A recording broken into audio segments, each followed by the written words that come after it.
परमेश्वर के नाम की महिमा हो। आप सभी को जय मसीह की। दैनिक एक मिशनरी जीवन में एक बार फिर मैं आपके सामने प्रस्तुत हूँ एक नई मिशनरी के साथ। आज की मिशनरी जीवन में हम बात करेंगे अब्दुल्ला और नाथियल सावंत के सेवा कार्यों के बारे में। आइए हम ध्यान देते हैं। जवाद सबत एक जोशीले मुसलमान थे और उन्होंने अपनी युवावस्था में लगन से इस्लामी सिद्धांत का अध्ययन किया था। अपने अनिवार्य धार्मिक कर्तव्य को पूरा करने के लिए वह अपने मित्र अब्दुल्ला के साथ तीर्थ यात्रा पर निकल पड़े। सबसे पहले वे अपनी मन्नतें पूरी करने के लिए मक्का गए और वहां से वे काबुल गए।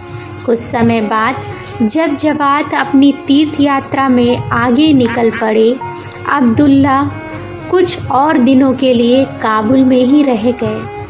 काबुल में उन्हें किसी तरह एक अरबी बाइबल मिली और उसे पढ़ना शुरू किया।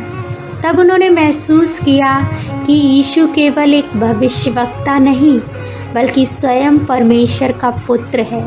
जैसे ही अब्दुल्ला ने इस बात को सार्वजनिक रूप से दावा करना शुरू किया तो उन्हें धमकी दी गई और काबुल से बाहर खदेड़ दिया गया।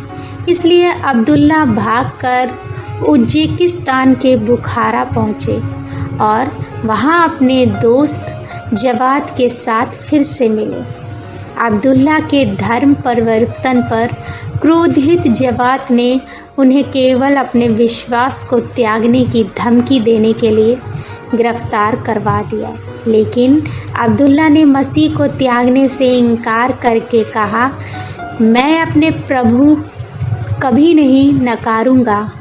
अधिकारियों ने उनकी 2 हाथ काट दी, फिर भी अपने विश्वास को त्यागने से इनकार कर दिया। अंततः उसका सिर कलम कर दिया गया। घटनाओं के ऐसे मोड़ पर स्तब्ध जवाद ने दुख और पश्चाताप में डूब गए।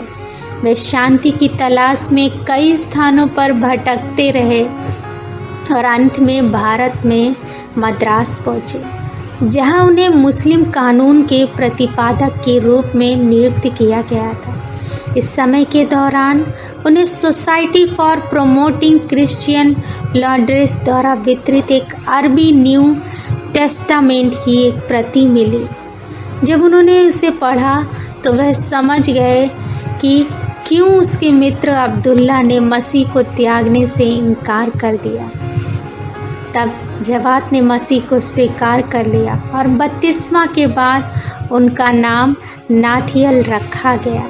नाथियल ने अपना शेष जीवन मसीह के सुसमाचार की उन्नति के लिए समर्पित कर दिया। एक शानदार भाषाविद होने के नाते उन्होंने फारसी और अरबी सहित कई भाषाओं में परमेश्वर के वचन का अनुवाद करने में हेनरी मार्टिल की सहायता की।